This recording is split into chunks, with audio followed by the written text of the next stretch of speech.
लिए तुमने ये सिंहासन मांगा है, मेरे भाई को वनवास भेज दिया। मां का त्याग किया है महाराज भरत जी ने। हरिहर निंदा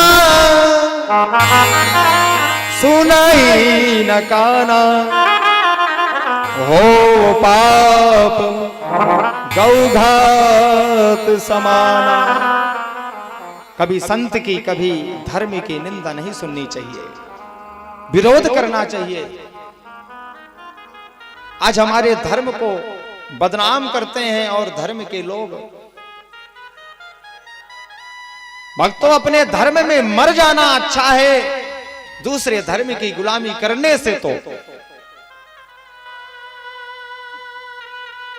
सभी अपने धर्म पर विश्वास रखते हैं, लेकिन हम अपने धर्म पर विश्वास नहीं रखते। अपने धर्म को त्याग देते हैं अपने सुख के लिए, अपने स्वार्थ के लिए, अपनी सिद्धि के लिए। हम धर्म को भूल जाते हैं।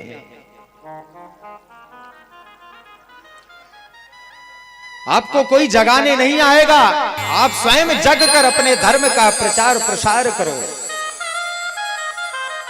पूरे वर्ल्ड में हमारे श्री सीता रामचंद्र जी का ध्वजा पताका लहराना चाहिए। और हम हिंदू सनातनियों का परम सौभाग्य है कि राम मंदिर में एक अद्भुत मर्यादा पुरुषोत्तम भगवान श्री सीता रामचंद्र जी का नवीन मंदिर का निर्माण हो रहा है। कहते हैं राम मंदिर ये साधारण नहीं है, विश्व का एकमात्र ऐसा मंदिर होगा। हमारे भगवान का मंदिर तैयार हो रहा है, ऐलान कर दिया है कि 2024 में स्थापना होगी। हमारे राम जी आ जाएंगे, और राम जी हमसे दूर थोड़ा नहीं है, वो तो हमारे हृदय में है। सभी हिंदू सनातनियों का सहयोग है उसमें, बड़े से बड़े, गरीब से गरीब लोगों का उसमें सहयोग है। और सभी को सहयोग करना चाहिए ऐसे धर्म पुण्य के कार्य में। अपने धन को सार्थक करना चाहिए।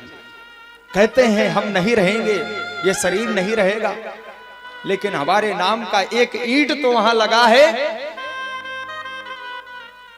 हमारे नाम का एक बजरी का कण तो लगा है। बनवाने को तो साहब बिरला अकेले बनवा देता, टाटा बनवा देता, अंबानी बना देता, क्या पैसे की कमी है। लेकिन नहीं, ये हिंदू सनातनियों का महाराज एक धर्म का, आस्था का केंद्र वो श्री राम मंदिर कहलाएगा। हमारे राजा राम पधारेंगे, हम उसी भूमि के हैं। हमारे दादा परदादा इंतजार करते करते चले गए संसार को छोड़कर। राम मंदिर कब बनेगा, राम मंदिर कब बनेगा। 700 शताब्दी का महाराज ये सफर था, ये केस था। लेकिन धन्य है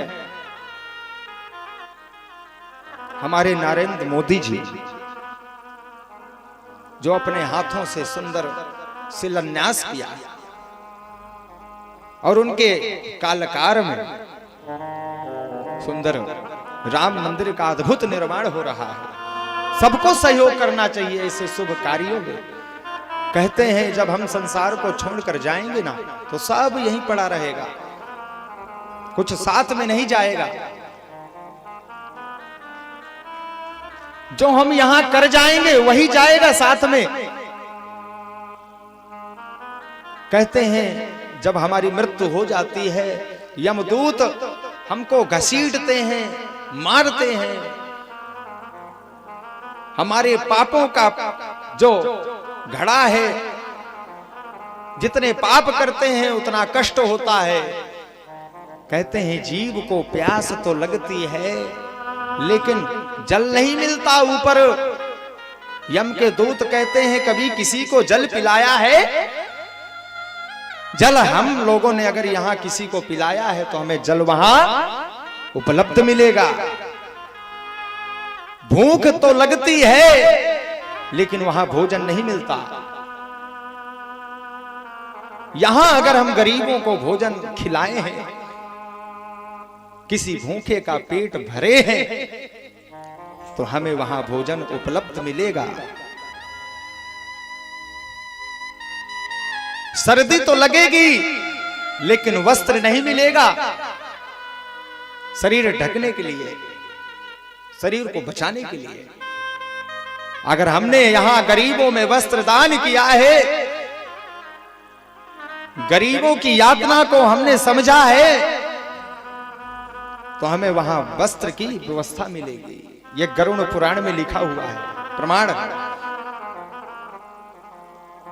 हमें गर्मी तो लगेगी महाराज, लेकिन वहां हवा की व्यवस्था नहीं होती है।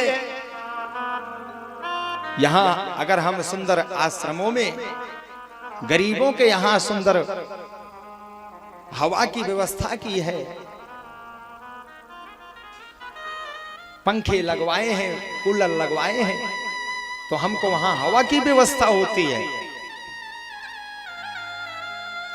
जो आप करोगे वो आपको 100 गुना ऊपर मिलेगा। इंसान किसी का रखता नहीं है, भगवान क्या रखेगा है?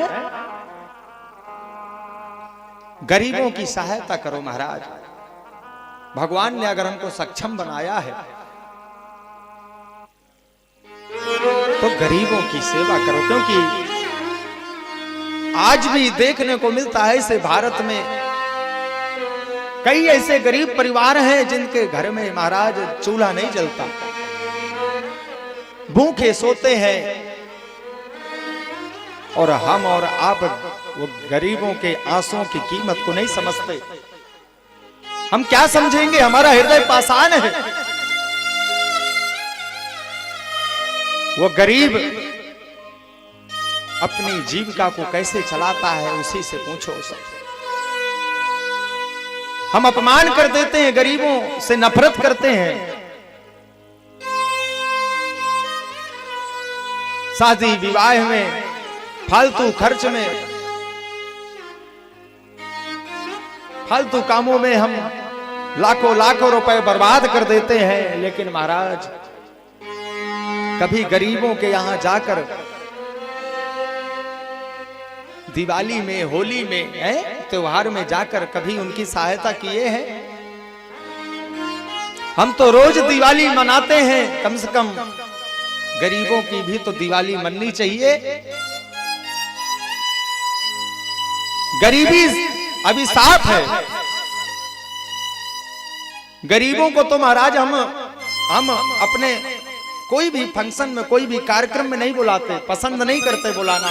गरीब है, कर्ज भी नहीं देते, उसको आवश्यकता भी है तो कोई उसका व्यक्ति भर्ती है अस्पताल में, वो डिमांड हमसे करता है, उसको 1 रुपए नहीं देते। क्यों नहीं देते? क्योंकि ये चुका नहीं पाएगा।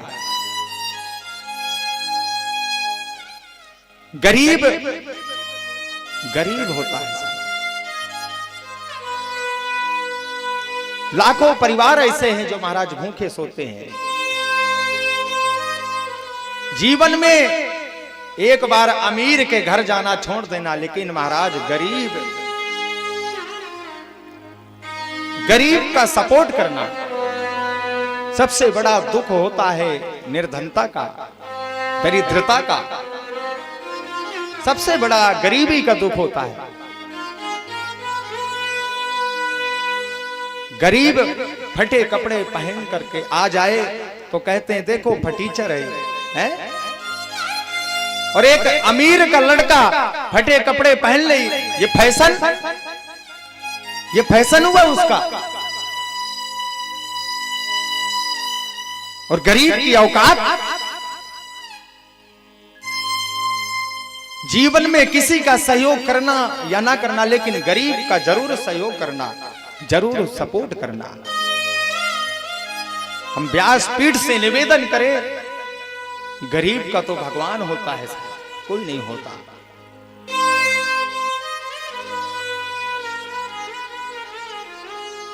लेकिन ये भूल जाते हैं कि भिखारी हम भी हैं। एक भिखारी मंदिर के बाहर बैठकर भीख मांगता है कटोरे में, और हम आप सब मंदिर के भीतर मांगते हैं। भिखारी दोनों है साहब, दाता एक राम जी, भिखारी सारी दुनिया। गरीब बाहर मांगता है, अमीर भीतर मांगता है। फर्क क्या है दोनों है दोनों गरीब, दोनों दरिद्र। भिखारी दोनों हैं, अंतर कुछ नहीं है। लेकिन अहम में, मद में अपमान कर देते हैं गरीबों का, तिरस्कार कर देते हैं। कहते हैं अहम की